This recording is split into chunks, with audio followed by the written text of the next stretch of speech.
السلام عليكم ورحمة الله وبركاته.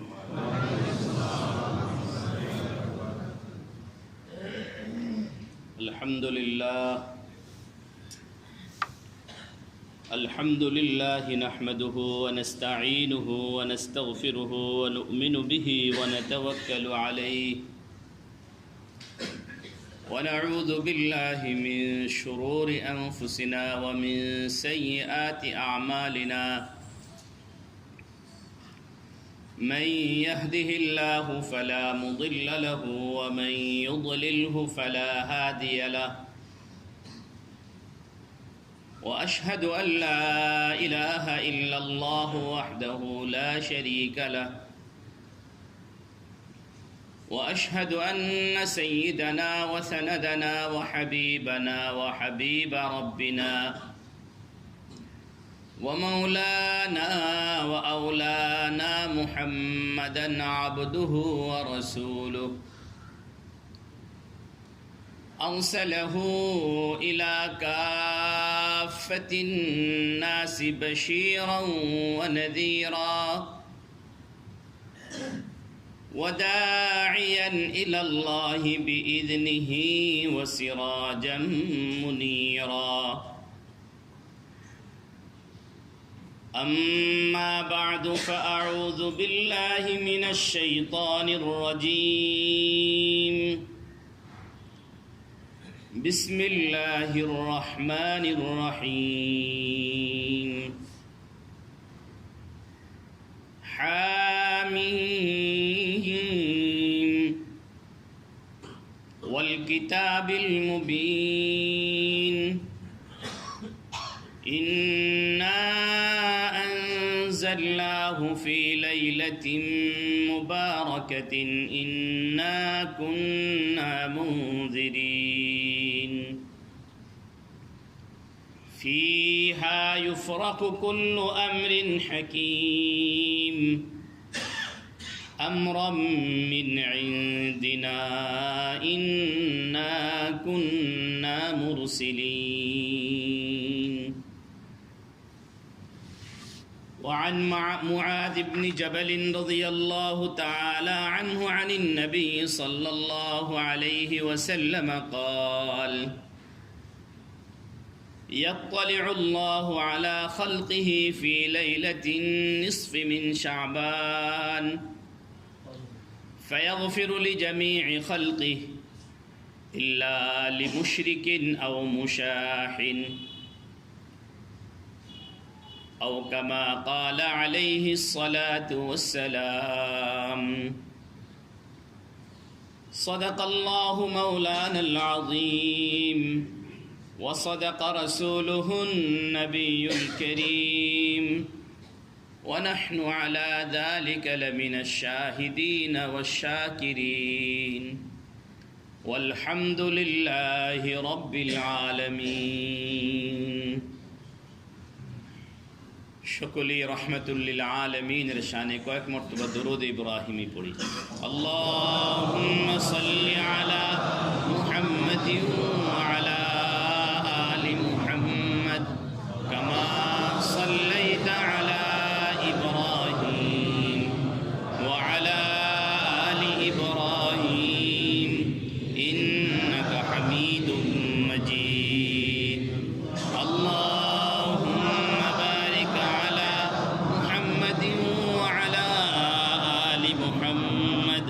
كما باركت على إبراهيم وعلى آل إبراهيم إنك حميد مجيد.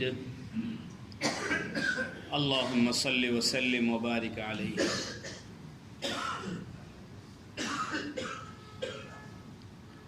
মুআজ্জাজ মুহতারাম সম্মানিত মুসল্লিয়ান ইকরাম, উপস্থিত সুধীমণ্ডলী, মহান রব্বুল আলামিনের দরবারে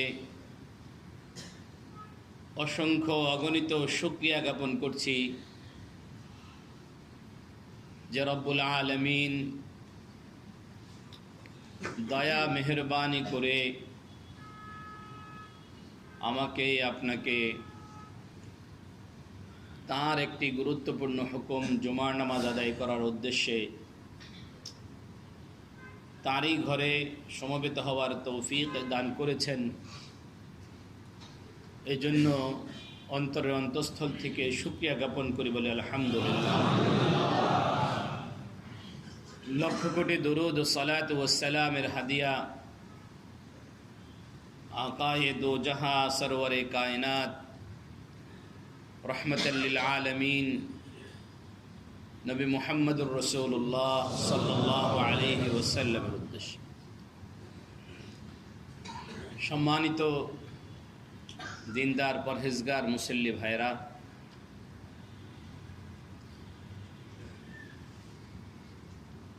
যদিও অন্য কোনো বিষয়ে আলোচনা করার ইচ্ছা ছিল,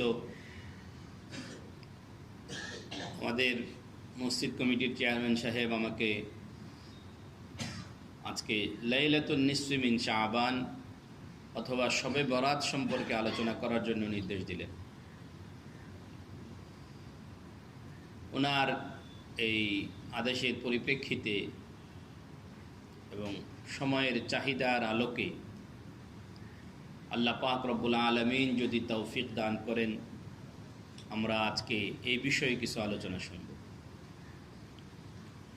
যদিও ইতিপূর্বে বেশ কয়েকটি শবে বরাতে আমি শবে বরাত সম্পর্কিত বিস্তারিত দালিলিক আলোচনা করেছি, আশা করি অনেকেরই মনে আছে। তবুও আজকে এই কথাগুলো পুনরাবৃত্তি করব, কারণ বিরোধিতার আওয়াজ এত বেশি উঠছে যে আমরা সংশয়ে পড়ে যাচ্ছি যে সত্যি কি নাই। আবার আরেক দল ভাই আছেন যারা এটাকে প্রমাণ করতে গিয়ে শরীয়তে নেই এমন অনেক কাজ তারা এটার সাথে জুড়ে দিয়েছে। ফলে আমরা যদি বলি শবে বরাত বলে আমরা যেটাকে চিনি, হাদিসের ভাষায় যেটাকে লাইলাতুন নিসফি মিন শাবান বলা হয়েছে, মুফাসসিরিনদের পরিভাষায় যেটাকে লাইলাতুল বারাকাহ বলা হয়েছে, লাইলাতুর রাহমা বলা হয়েছে, লাইলাতুস সাক বলা হয়েছে, এটা কিছু বাড়াবাড়ির শিকার এবং ছাড়াছাড়ির শিকার। একদল বলছে অস্তিত্বই নাই, আরেক দল অস্তিত্ব স্বীকার করার সাথে সাথে এটার সাথে ঝাড়বাতি লাগাইছে, এটার সাথে আতশবাজি লাগাইছে, এটার সাথে হালুয়া রুটি লাগাইছে, এটার সাথে আলোকসজ্জা লাগাইছে, নানা রকম কাহিনী এটার সাথে জুড়ে দিয়েছে। ফলে সঠিক পন্থী মুসলমান বিভ্রান্তিতে পড়ে যাওয়ার আশঙ্কা দেখা দিয়েছে। আমি আর একটা কথা মাঝে মাঝে আপনাদেরকে বলি যে এখন আলহামদুলিল্লাহ আপনারা সবাই সচেতন, এবং এত বেশি সচেতন যে শুধু মসজিদের মিম্বারের হুজুরের কথায় আপনারা সন্তুষ্ট নন। মাঝে মাঝে আপনারা টেলিভিশনের হুজুরের কথাও শোনেন, ইউটিউবের হুজুরের কথাও শোনেন, ফেসবুকের মুফতি সাহেবের কথাও আপনারা শোনেন। এত রকমের কথা যখন শুনতে যান তা বিভ্রান্তিতে পড়ে। তা আশা করব এবং চেষ্টা করব মধ্যমপন্থী কিছু কথা, দিক নির্দেশনামূলক কিছু কথা যেন আল্লাহ পাক রব্বুল আলামিন আমাকে বলার, বোঝানোর তৌফিক দান করেন। সকলে বলি আমিন। এমন কোনো কথা যেন আল্লাহ পাক আমার জবান দিয়ে বের না করেন যে কথা উপরের শব্দ ঠিক মতো শোনা যায় না, একটু ক্লিয়ার করে দেন। উপরের শব্দ ঠিক মতো শোনা যায় না। এমন কোনো কথা যাতে আল্লাহ পাক রব্বুল আলামিন জবান থেকে বের না করেন, এটা আপনারা দোয়া করেন, যার কারণে সঠিক পথের পরিবর্তে গুমরাহির দিকে আমরা চলে যাব। আল্লাহ পাক রব্বুল আলামিন গুমরাহি থেকে, পথভ্রষ্টতা থেকে আমাকেও হেফাজত করেন, আপনাদেরকেও হেফাজত করেন, মুসলিম মিল্লাতকে হেফাজত করেন। সকলে বলে আমিন। আলোচনা মূল বোঝার আগে কয়েকটা ভূমিকা বুঝে নেওয়া দরকার। বর্তমানে যারা শবে বরাত নাই বলছেন, এনারা শুধু শবে বরাতকে অস্বীকার করছেন তা না, এনারা এরকম শরীয়তের আরো অনেকগুলো বিষয়কে অস্বীকার করতেছে।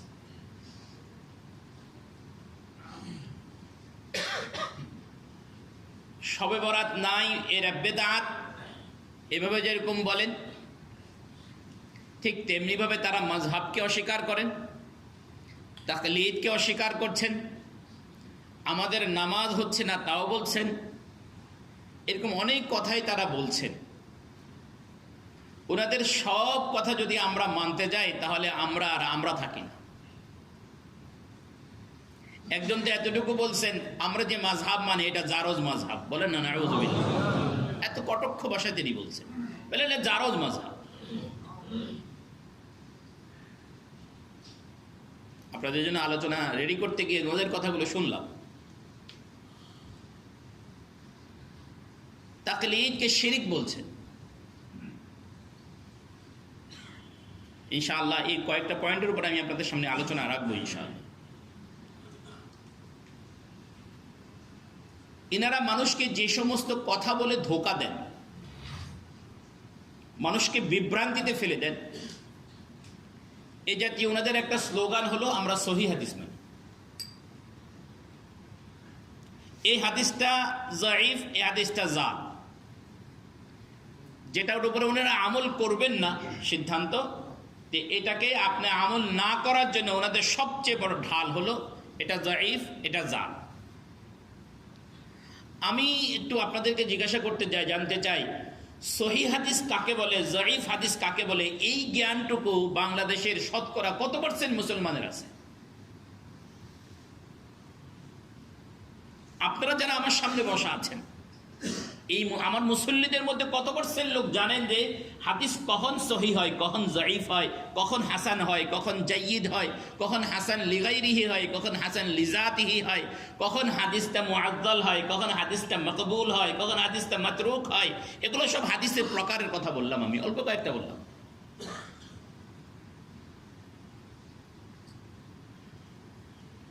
আমরা যখন মিশকাত জামাতে পড়েছি, কামিলের আগের জামাতে, তখন গিয়ে নুখবাতুল ফিকিরের ভিতরে এগুলো পড়েছি। এরপরে যখন ইউনিভার্সিটিতে অনার্স করতে গেলাম তখন মুকাদ্দামাতে ইবনে সালাহের ভিতরে হাদিসের সংজ্ঞাগুলো পড়েছি, তাও একদম অনার্সের শেষের দিকে এসে। এই বিষয়গুলো যদি এত সহজ হতো তবে তো এগুলো তো আরো নিচের দিকে পড়ানো যেত। আল্লাহ পাক আমাদেরকে বুঝার তৌফিক দান করে, সকলে বলি আমিন। বাকি আমাদের আলোচনা চালিয়ে নেওয়া লাগবে, এই জন্য এই কয়েকটা পরিভাষার কথা আপনাদেরকে সহজে বোঝার জন্য করে আমি বলছি। হাদিসের মধ্যে দুইটা অংশ থাকে, একটা অংশকে বলা হয় সনদ, আর একটা অংশকে বলা হয় মতন। সনদ এবং মতন দুইটার কম্বিনেশনে, দুইটার সমন্বয়ে একটা হাদিস পরিপূর্ণ হাদিস। মতন এক হওয়ার পরেও যদি সনদ দুইটা হয় তাহলে হাদিস দুইটা। সনদ বলা হয় হাদিসের মূল টেক্সটকে, মূল বক্তব্যকে, মতন বলা হয় হাদিসের মূল বক্তব্যকে, আর সনদ বলা হয় এই মূল বক্তব্যটা যাদের সূত্রে বর্ণনাকারী পর্যন্ত এসেছে তাদেরকে সনদ বলে। এই বর্ণনাকারীরা মুহাদ্দিসিন ইকরামের পরিভাষায় উসুল হাদিসের দৃষ্টিতে মুহাদ্দিসিনগণ এই বর্ণনাকারীদেরকে কয়েকটা ক্যাটাগরিতে ভাগ করেছেন।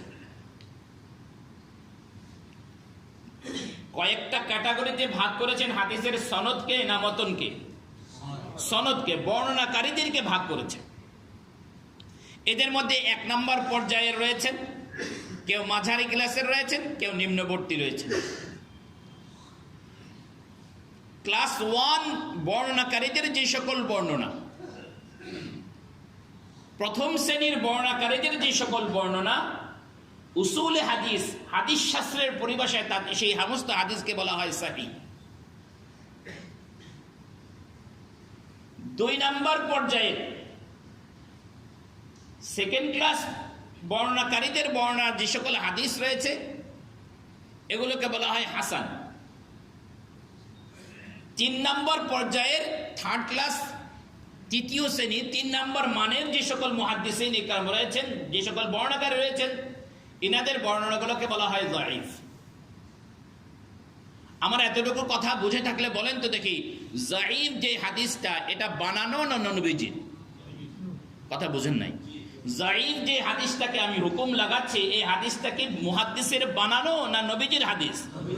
বাকি এটাকে যায়িফ বললাম কি বক্তব্যের কারণে না সনদের কারণে? সনদের কারণে।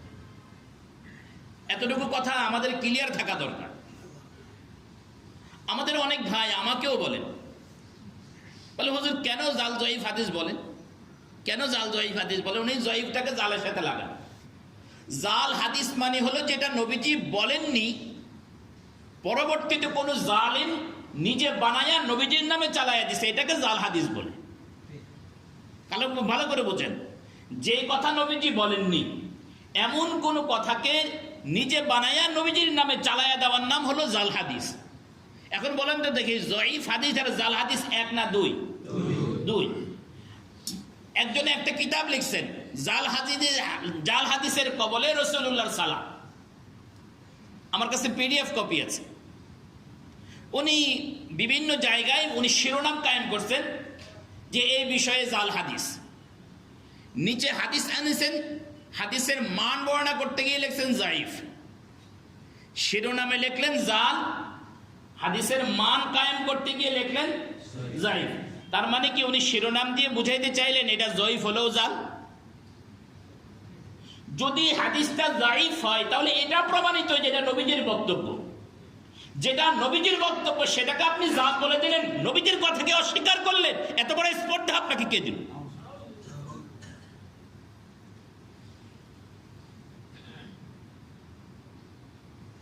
সারা বাংলাদেশে বইটা বিনামূল্যে বিতরণের জন্য ওনারা চেষ্টা করতেছে, মানুষের কাছ থেকে ফান্ড কালেকশন করতেছে।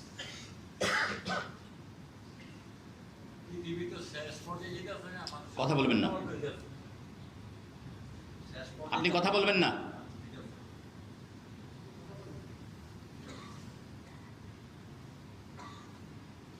রাসূল করিম সাল্লাল্লাহু আলাইহি ওয়াসাল্লাম থেকে আমরা যে হাদিসগুলো পেয়েছি, বর্ণনাকারীদের অবস্থা ভেদে হাদিসগুলোকে মুহাদ্দিসিন ইকরাম 3 ভাগে ভাগ করেছেন, সহজে বোঝার জন্য বলছি।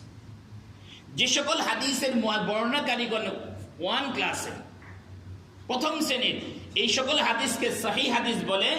কোনো বিধান যদি প্রমাণ করতে হয় তাহলে সহিহ হাদিস দ্বারা, কোনো আকীদা যদি প্রমাণ করতে হয় তাহলে একমাত্র সহিহ হাদিস দ্বারা সেই আকীদাগুলো প্রমাণিত হয়। বাকি কোনো আমলের যদি ফজিলত বর্ণনা করার প্রয়োজন হয় তাহলে মুহাদ্দিসিন ইকরামের পরিভাষায় যায়িফ হাদিস দ্বারাও কোনো আমলের ফজিলত বর্ণনা কি হয়? প্রমাণিত হয়। এবার বলেন তো দেখি, শবে বরাত নিয়ে আমরা যা কিছু করি, কোন আমলটাকে আমরা এখানে ফরজ করি? শবে বরাত নিয়ে আমরা যা আমল করি, এখানের মধ্যে আমরা যারা আমল করি, বলেন তো দেখি, আমরা এই কথা কি বলি শবে বরাতে রাত জাগা ফরজ? আমরা কি এই কথা বলি শবে বরাতে হালুয়া খাওয়া ফরজ? আমরা কি এই কথা বলি শবে বরাতে মসজিদে এসে একসাথে ইবাদত করা ফরজ? আমরা একটা আমলও ফরজ করি না। যদি একটা আমলও যদি ফরজ না করি, মুহাদ্দিসিন ইকরামের পরিভাষায় তো ফরজ করার জন্য সহিহ হাদিস দরকার। আমরা বলি রাতটার ফজিলত আছে, আমরা বলি রাতটা মর্যাদাপূর্ণ, আমরা বলি এই রাতে আল্লাহ পাক অসংখ্য মানুষকে ক্ষমা করে দেন। এই ফজিলত প্রমাণ করার জন্য মুহাদ্দিসদের উসুলে তো যায়িফ হাদিস হলেও তো প্রমাণিত হয়। সেখানে শবে বরাতের পক্ষে সহিহ হাদিস থাকার পরে, হাসান হাদিস থাকার পরে আপনি বলে দিলেন এর কোনো ভিত্তি নাই, তার মানে কি আপনি নবীদের হাদিসকে অস্বীকার করতে চান, উম্মতকে গোমরাহির দিকে নিয়ে যেতে চান?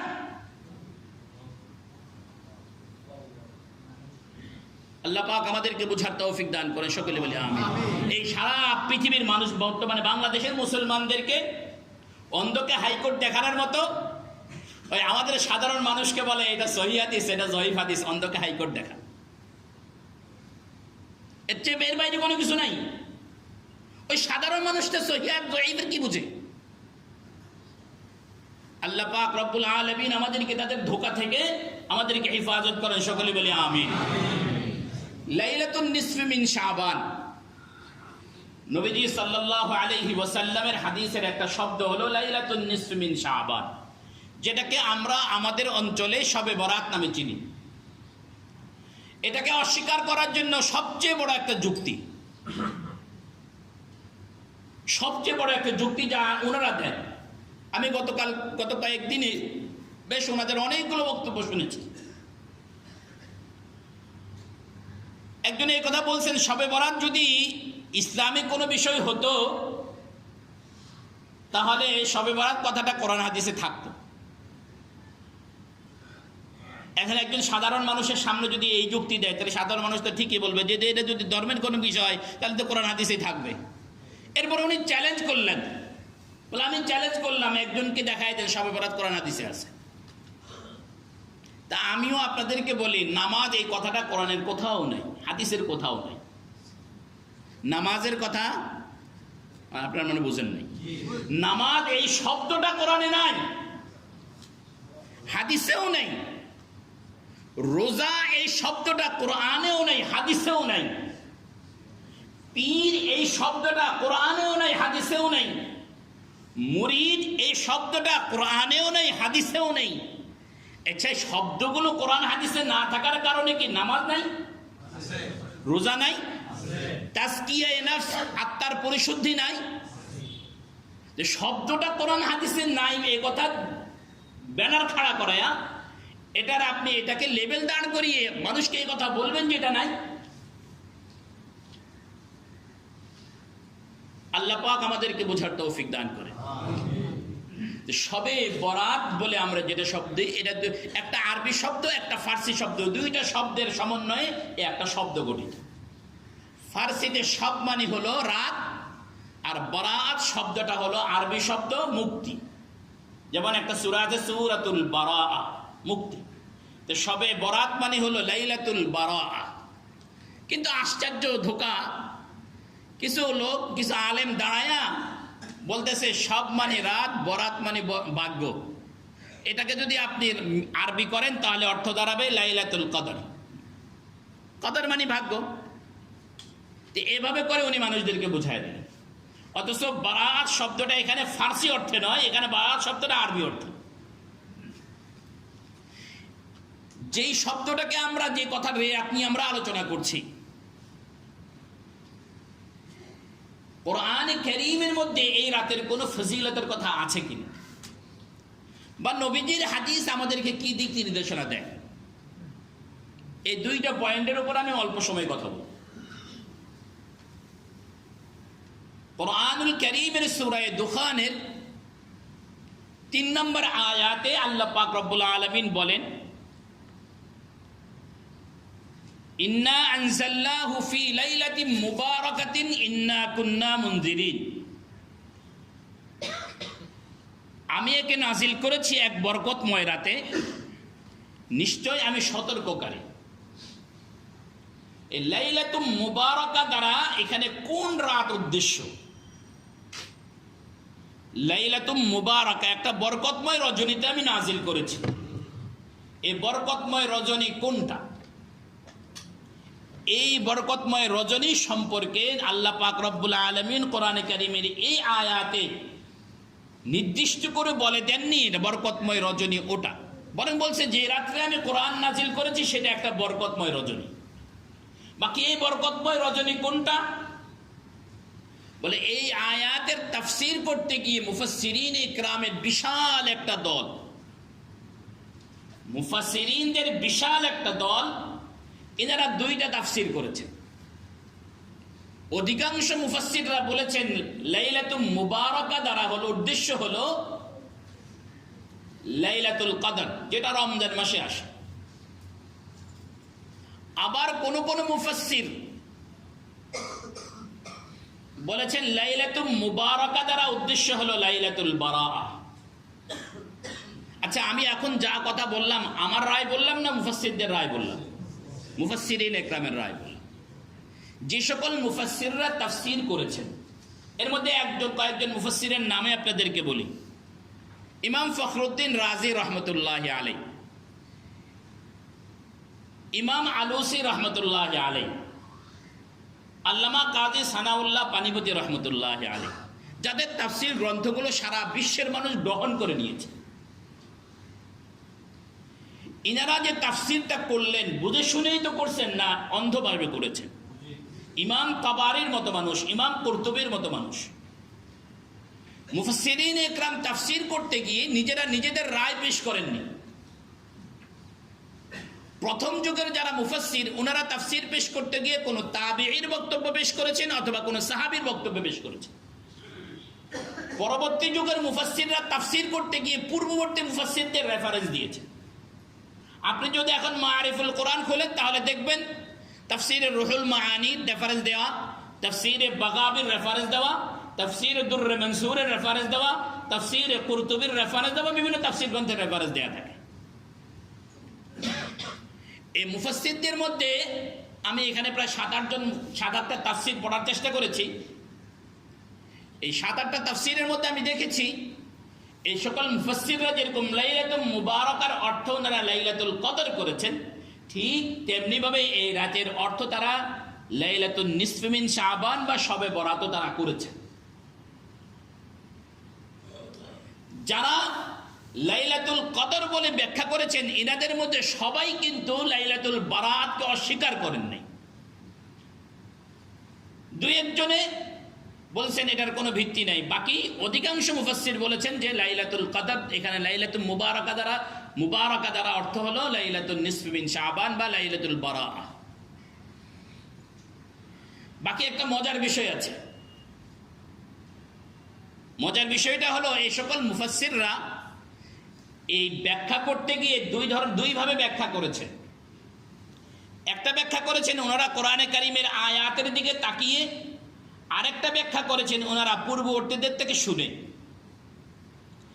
যারা লাইলাতুল মুবারাকার ব্যাখ্যা লাইলাতুল বারাআত দ্বারা করেছেন এনাদের অনেকেই সাহাবী হযরত ইকরামা রাদিয়াল্লাহু তাআলা আনহু, সাহাবী হযরত আব্দুল্লাহ ইবনে আব্বাস রাদিয়াল্লাহু আনহু, সাহাবী হযরত কাতাদা রাদিয়াল্লাহু আনহু, এই সকল সাহাবীর বরাতে বলেছেন যে ক্বালা ইকরামা, ক্বালা কাতাদা, ক্বালা ইবনু আব্বাস ইন্নাহা আল-লাইলাতুন নিসফি মিন শাবান। এনারা এভাবে বলেছেন যে লাইলাতুল মুবারাকার ব্যাখ্যায় সাহাবী ইকরামা বলেছেন এটা শবে বরাত, সাহাবী আব্দুল্লাহ ইবনে আব্বাস বলেছেন এটা লাইলাতুন নিসফি মিন শাবান, সাহাবী কাতাদা বলেছেন এটা এই রাত দ্বারা লাইলাতুল বারাআ উদ্দেশ্য। আচ্ছা, আল্লাহর রাসূলের সাহাবী থেকে যদি কোনো কথা বক্তব্য হয় তাহলে সাহাবী ওই বক্তব্যটা নিজের থেকে বলেন না নবীজির কাছ থেকে বলেন? নবীজির কাছ থেকে। এইগুলো এক কথা। দুই নাম্বার, ওনারা এটা থেকে ব্যাখ্যা যে দুইভাবে দিয়েছেন। এইভাবে বলে লাইলাতুল মুবারাকার বৈশিষ্ট্য যেটা, এ রাতের বৈশিষ্ট্য কি? বলে সূরা দুখানের এই 5 আয়াতে লাইলাতুল মুবারাকার কয়েকটা বৈশিষ্ট্য বর্ণিত হয়েছে। বলে লাইলাতুল মুবারাকা এই শব্দের আগে আল্লাহ পাক বলছেন ইন্না আনজালনাহু, আমি কোরআন নাজিল করেছি। বলে যদি আমরা এই শব্দের দিকে যদি তাকাই তাহলে আমরা দেখি যেই রাতটা বরকতময় রজনী বলা হচ্ছে সেই রাতের একটা বৈশিষ্ট্য হলো সেই রাতে কোরআন নাজিল হয়েছে। এখন কোরআন নাজিল হওয়ার রাত কোনটা? বলে কোরআনে কারিমের অন্য এক আয়াতে আমরা দেখলাম সেখানে আল্লাহ বলছেন ইন্না আনজালনাহু ফি লাইলাতিল কদর। তো সুতরাং আগের শব্দের দিকে যদি তাকায় তাহলে অর্থ দাঁড়ায় যে মোবারক রাত হলো লাইলাতুল কদর। এ ব্যাপারে কারো কোনো দ্বিমত নেই, আমাদেরও কোনো দ্বিমত নেই। বাকি এই লাইলাতুল মুবারাকার পরের অংশে আল্লাহ পাক বলছেন, বলে যেই রাতে আমি বরকতময় যে রাতটা, এ রাতের আরেকটা বৈশিষ্ট্য হলো এই রাতে আমি মানুষের ভাগ্য নির্ধারণ করি। যে রাতে যে বরকতময় রজনী, এই বরকতময় রজনীর একটা বৈশিষ্ট্য হলো ফিহা ইউফরাকু কুল্লু আমরিন হাকিম। বলে এই রাতে মানুষের প্রত্যেকটা বিষয়ের ফয়সালা হয়। আমাদের অনেক ভাই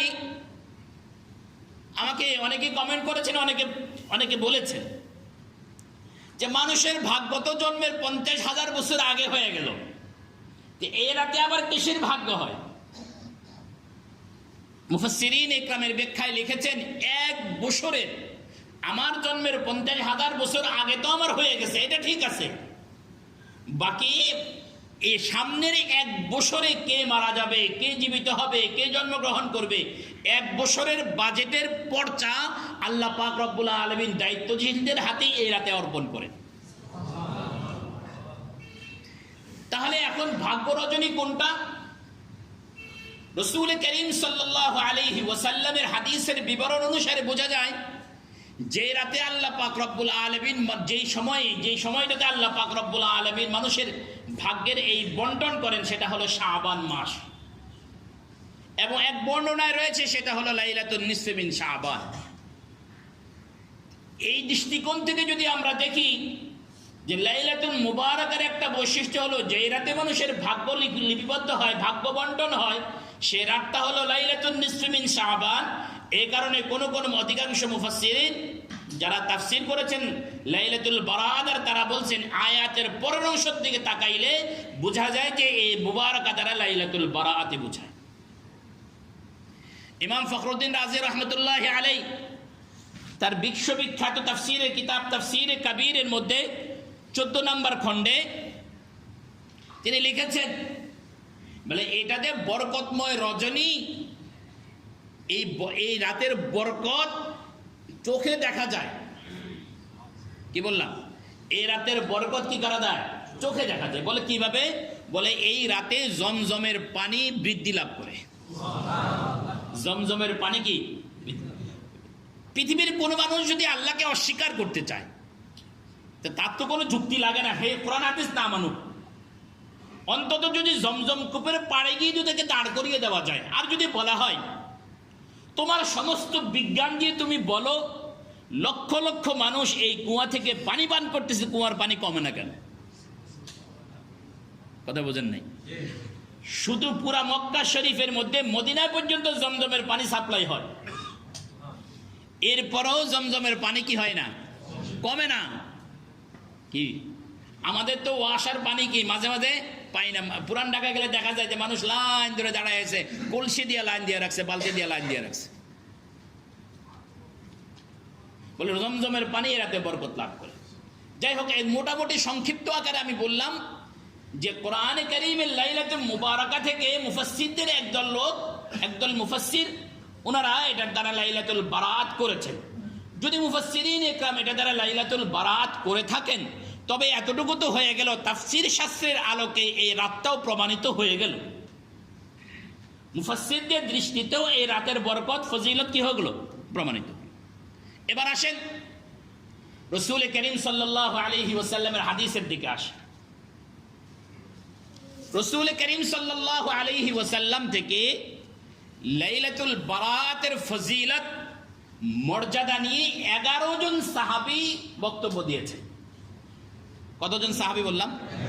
11 জন সাহাবী। একটা কথা মনে রাখেন, 2 নম্বর কথা মনে রাখেন, সারা পৃথিবীর মানুষ হাদিসের গ্রন্থগুলোর মধ্যে 6টা হাদিসের গ্রন্থকে বিনা যুক্তিতে গ্রহণ করে নিয়েছে, যেগুলোকে আমরা সিহা সিত্তা বলি।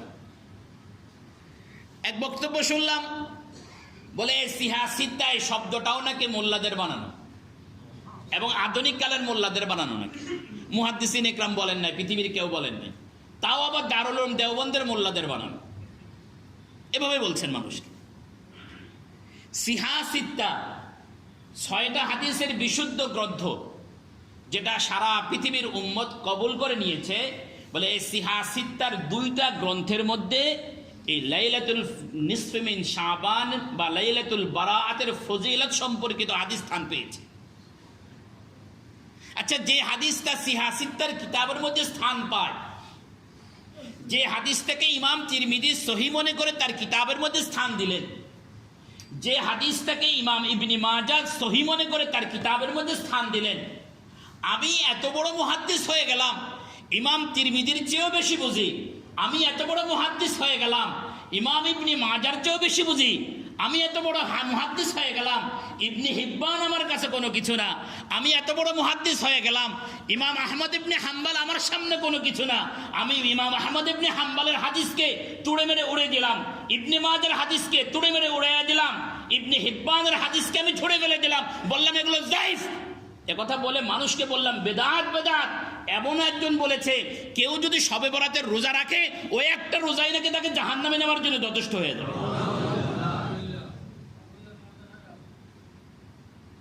ওই একটা রোজাই নাকি তাকে জাহান্নামে নেওয়ার জন্য যথেষ্ট হয়ে যাবে, এভাবে বক্তব্য দিচ্ছে। তা আমি বলছি 11 জন সাহাবী, তাও যে কোনো মানের সাহাবী না, জলিলুল কদর সাহাবী। এবং সাহাবাই ইকরামের মধ্যে মুফতি খেতাব পেয়েছেন যে সাহাবী, মুআজ ইবনে জাবাল থেকে 2টা হাদিস বর্ণিত আছে। আবু বকর সিদ্দিক রাদিয়াল্লাহু তাআলা আনহু সাহাবাই ইকরামের মধ্যে সবচেয়ে কম হাদিস বর্ণনা করেছেন, কিন্তু সাহাবাই ইকরামের মধ্যে সবচেয়ে বড় আলেম সাহাবী হলেন হযরত আবু বকর সিদ্দিক রাদিয়াল্লাহু আনহু। হযরত আবু বকর সিদ্দিক থেকেও হাদিস বর্ণিত আছে। আমি 11 জন সাহাবীর নাম আপনাদেরকে শোনাই। হযরত মুআজ ইবনে জাবাল থেকে হাদিসটা বর্ণিত আছে সহিহ ইবনে হিব্বানে। হাদিসের নাম্বার হলো 5665। মুহাদ্দিসিনদের দৃষ্টিতে হাদিসটার মান হলো সহিহ। মুহাদ্দিসদের দৃষ্টিতে হাদিসটার মান কি? সহিহ। আপনারা যারা সহিহ সহিহ বলে চিল্লান, শবে বরাত নাই বলেন, আপনাদের গুরু যাকে ওনারা ইমাম মনে করে, সেই নাসিরউদ্দিন আলবানী, ওনার সিলসিলাতুল আহাদিস সহিহা, ওনার একটা কিতাব আছে সিলসিলাতুল আহাদিস সহিহা। এই কিতাবের মধ্যে উনি লিখেছেন ইবনে হিব্বানের এই হাদিসটা সহিহ। আপনাদের গুরুই তো বলছে সহিহ, সহিহ হাদিস আছে, আপনারা অস্বীকার করেন কেন? 2 নম্বর, হযরত আবু বকর সিদ্দিক রাদিয়াল্লাহু তাআলা আনহু থেকে বর্ণিত আছে হাদিস। হাদিসটা বর্ণিত হয়েছে মুসনাদে বাজ্জারের মধ্যে। হাদিস নাম্বার হলো 80। হাদিসটার মান হলো হাসান। 3 নম্বর, হযরত সালাবা আল খুশানি রাদিয়াল্লাহু আনহু। হাদিসটা বর্ণিত হয়েছে সুনানে সুগরা, ইমাম বাইহাকির একটা কিতাবের নাম। এই গ্রন্থের 1326 নম্বর হাদিস। হাদিসটার মান হলো জাইয়িদ। 4 নম্বর, হযরত আব্দুল্লাহ বিন আমর রাদিয়াল্লাহু আনহু। হাদিস বর্ণিত হয়েছে মুসনাদে আহমদের মধ্যে। হাদিসের নাম্বার হলো 6632। হাদিসের মান হলো হাসান লিগাইরিহি। 5 নম্বর, হযরত আউফ বিন মালিক রাদিয়াল্লাহু আনহু, ওনার থেকে হাদিস বর্ণিত হয়েছে মুসনাদে বাজ্জারের মধ্যে। হাদিসের নাম্বার হলো 2754। হাদিসের মান হলো হাদিস হাসান। এরপরে 6 নম্বর হলো হযরত আয়েশা রাদিয়াল্লাহু তাআলা আনহা থেকে। হাদিসটা বর্ণিত হয়েছে ইমাম বাইহাকির একটা কিতাব আছে শুআবুল ঈমান। এই শুআবুল ঈমানে হাদিসের নাম্বার হলো 8535। হাদিসের মান হলো মুরসাল হাসান। এরপরে 7 নম্বর, হযরত আবু মুসা আশআরী রাদিয়াল্লাহু আনহু, ওনার কাছ থেকে হাদিস বর্ণনা করেছেন সুনানে ইবনে মাজাহ, ইমাম ইবনে মাজাহ তার সুনানের মধ্যে। হাদিসের নাম্বার হলো 1390। হাদিসের মান হলো হাসান লিগাইরিহি। 8 নম্বর হলো হযরত উসমান বিন আবিল আস রাদিয়াল্লাহু আনহু। হাদিসটা বর্ণিত হয়েছে শুআবুল ঈমানের মধ্যে। হাদিসের নাম্বার হলো 3555। হাদিসটা আমলের জন্য উপযুক্ত, দলিলের জন্য উপযুক্ত, তবে মানগত দিক থেকে একজন রাবীর ব্যাপারে বক্তব্য থাকার কারণে যায়ীফ বলে সিদ্ধান্ত হয়েছে। এরপরে হযরত আলী বিন আবি তালিব রাদিয়াল্লাহু তাআলা আনহু, ওনার হাদিসটা বর্ণিত হয়েছে সুনানে ইবনে মাজার মধ্যে। হাদিসের নাম্বার হলো 1399। হযরত আবু উমামা রাদিয়াল্লাহু তাআলা আনহু, ওনার কাছ থেকে হাদিস বর্ণিত হয়েছে মাজালিসে আশারা নামক হাদিসের কিতাবের মধ্যে। হাদিস নাম্বার হলো 3। হযরত আবু হুরায়রা রাদিয়াল্লাহু আনহু, ওনার কাছ থেকে হাদিস বর্ণনা করেছেন মুসনাদে বাজ্জারের মধ্যে। হাদিস নাম্বার হলো 9608। বলে এই পরের 3টা হাদিস মানগত দিক থেকে যদিও যায়ীফ, তবে ফজিলতের জন্য গ্রহণযোগ্য। এই যে 11 জন সাহাবীর থেকে 11 জন মুহাদ্দিস 11টি গ্রন্থে বর্ণনা করলেন হাদিসের গ্রন্থগুলো, আপনি কি এখন হাদিস শবে বরাত সম্পর্কে কোনো ভিত্তি নাই কথা বলে ইমাম আবু বকর কি মানুষকে অন্যায়ের কাঠগড়ায় দাঁড় করাতে চান কিনা? হযরত মুআজ ইবনে জাবালের মতো মানুষকে কি আপনি মিথ্যা প্রতিপন্ন করতে চান কিনা? হযরত মুআজ বলেন শবে বরাতের ফজিলত আছে, আর আপনি ইউটিউবে দাঁড়ায় বলতেছেন ফজিলত নাই। হযরত আবু বকর বলতেছেন আছে, আপনি বলতেছেন ফজিলত নাই। হযরত সালাবা আল খুশানি বলেন আছে, আর আপনি বলেন নাই। তাহলে কোনটা জাতি মানবে? কি বলেন? এরকম হয়ে গেল না? আপনি যখন নাই বলছেন তখন সাধারণ মানুষ বলবে কি? সাধারণ মানুষের তো আর এই ক্ষমতা নাই, উনি বুখারী খুঁজে দেখবে, মুসনাদে আহমদ খুঁজে দেখবে। আল্লাহ পাক রব্বুল আলামিন আমাদেরকে বুঝার তৌফিক দান করেন, সকলে বলি আমিন। মোটামুটি আমি হাদিসের কি শবে বরাতের ফজিলতকে এই কথা আমি বললাম না, বাকি আজকের আলোচনা থেকে আমি এতটুকু প্রমাণ করার চেষ্টা করেছি যে আমরা লাইলাতুন নিসফি মিন শাবান বা শবে বরাত নামে যে রাত উদযাপন করে, যে রাতটা আমরা পালন করি, যে রাতে আমরা ইবাদত বন্দেগী করি, বলে আমাদের এই ইবাদত বন্দেগী করা ভিত্তিহীন নয়। এতটুকু তো কথা বুঝে আসছে। আমার কাছে এগুলো লিখিত আছে, কারো যদি কোনো কনফিউশন থাকে আপনি নিতে পারেন, দেখতে পারেন, যাচাই করতে পারেন। সর্বশেষ একটা কথা আমি বলব, এ রাতের মর্যাদা আছে, এটা ঠিক, এ রাতের ফজিলত আছে, এটা মেনে নিলাম, কিন্তু এ রাতে ঝাড়বাতি লাগাইতে হবে কেন? সুতরাং যেগুলোর ভিত্তি হাদিসের মধ্যে নেই এমন কোন কাজ আমরা করব না, এই সিদ্ধান্ত আমরা আজকে নেব। কি বলেন ইনশাআল্লাহ? পারবো তো নাকি ইনশাআল্লাহ? যেমন এ রাতে অনেকে মনে করেন এ রাতে যখন ইবাদত বন্দি করার জন্য আসবে, আসার সময় গোসল করা, হাদিসে নেই, গোসলের কোনো কথা নেই, গোসল করব না। হ্যাঁ, যদি আপনি মনে করেন যে আমি পবিত্র হতে চাই, করবেন, বাকি এই রাতের নিয়তে গোসল নেই। হালুয়া রুটি বিতরণ আমি ছোটকালে দেখেছি, এখন আলহামদুলিল্লাহ কমে গেছে। বাকি সবচেয়ে দুঃখজনক বিষয় যেটা হলো, আমাদের এই ঢাকা শহরে এই রাতে সবচেয়ে দুঃখজনক একটা বিষয় ঘটে, যে বিষয়টার সাথে পয়লা বৈশাখের সাথে আর 31st নাইটের সাথে কোনো পার্থক্য থাকে না। বিষয়টা হলো এই যুবকরা ভ্যান ভাড়া করে। কি ভাড়া করে? ভ্যান ভাড়া করে, ওদের মধ্যে থেকে একজন চালাবে, 8-10 জন ভ্যানের মধ্যে বসবে আর সারা রাত ভ্যান চালাবে, চিল্লাবে। কি বলেন? এটাই তো করে নাকি? ভাই আমি তাই হবো, আমার যুবক ভাই, তুমি যে এই কাজটুকু করছো, এ রাতটা জাগতেছো, একটু বিবেককে খাটাও। এই রাতটা জেগে থাকতেছো আল্লাহর ইবাদতের জন্য, এই রাতটার জাগরণ তো আল্লাহকে পাওয়ার জন্য, এই রাতের জাগরণ তো আমার গুনাহ মাফের জন্য, এই রাতের জাগরণ তো আমি আল্লাহর কাছ থেকে কিছু চেয়ে নেওয়ার জন্য। যে রাতটা আল্লাহর কাছ থেকে কিছু চেয়ে নেওয়ার জন্য, সেই রাতটাকে তুমি মজা করে ভ্যানে ভ্যানে সারা শহর ঘুরে বেড়াইলা, তাহলে তুমি আল্লাহর কাছ থেকে নিলা কোথাও? তা আমি আপনাদের কাছে উদাত্ত আহ্বান রাখবো, আমার কোনো মুসল্লি ভাই, কোন যুবক, আজকের এই মজলিসে আমরা মসজিদে আমরা সিদ্ধান্ত নিব, আজ থেকে যতদিন বেঁচে থাকি কখনো এই গর্হিত কাজের সাথে আমরা জড়িত হব না। ইনশাআল্লাহ আল্লাহ পাক আমাদেরকে তৌফিক দান করে। আরেকটা হয়, এই রাতে নবীজি সাল্লাল্লাহু আলাইহি ওয়াসাল্লাম বাকিউল গারকাত, বাকিয়ের যে কবরস্থান যেটাকে আমরা জান্নাতুল বাকি বলি, নবীজি জিয়ারত করেছেন। এটা হাদিসে আছে, আম্মা জান আয়েশা থেকে বর্ণিত হাদিস। বাকি এই জিয়ারতটা করতে গিয়ে আমরা যা করি, হাইকোর্টের মাজার, আজিমপুর গোরস্থান, বনানী গোরস্থান, উত্তরা কবরস্থান, লোকে লোকারণ্য, ভিক্ষুকরা লম্বা 3 কিলোমিটার সিরিয়াল দেয়, দারুণ এক মেলা বসে। আমার দৃষ্টিতে, আমি বলছি আমার দৃষ্টিতে, এভাবে রুসুম করে কবর জিয়ারত করা এটা কোনো শরীয়তে নেই। কবর জিয়ারতের কথা আছে, আপনি আপনার এখানে কবরস্থান আছে, আপনি আপনার আব্বার কবর জিয়ারত করেন। আপনি গাড়ি নিয়ে পরিবারের সবাইকে নিয়ে যেতে হবে আজিমপুর গোরস্থানে, সেখানে আবার কিছু হুজুর আছে, ওনারা জিয়ারতের জন্য দাঁড়ায় থাকে, 10 টাকা 20 টাকা 30 টাকা দিয়ে ওনারা জিয়ারত করে দেয়, দোয়ার কন্ট্রাক্টারি করে। এরকম আছে, আমি পড়েছি, ওখানে এলাকায় ছিলাম 2 বছর। দোয়ার কন্ট্রাক্টারও আছে ওখানে। ওই কন্ট্রাক্টরকে দিয়ে আপনি দোয়া করালেন, যে আপনি করলেন কি? আপনি যখন আপনার আব্বার জন্য দোয়া করবেন, দোয়াটা আসবে আপনার অন্তর থেকে। যখন কন্ট্রাক্টরকে দিলেন দোয়া করার জন্য কবরের পাশে দাঁড়ায়, না দিলের ভিতরে কোনো তামান্না আছে, না দিলের ভিতরে কোনো একনিষ্ঠতা আছে, সে তো আপনার পকেটের দিকে তাকায় আছে। হ্যাঁ, আপনি কবর জিয়ারত করেন, হাদিসে আছে, আপনি আলাদাভাবে করেন। একবার দল বাইন্দা জমজমাট কইরা একদম উৎসব করে আপনাকে কবর জিয়ারত করতে হবে, এটা শরীয়ত বলেনি।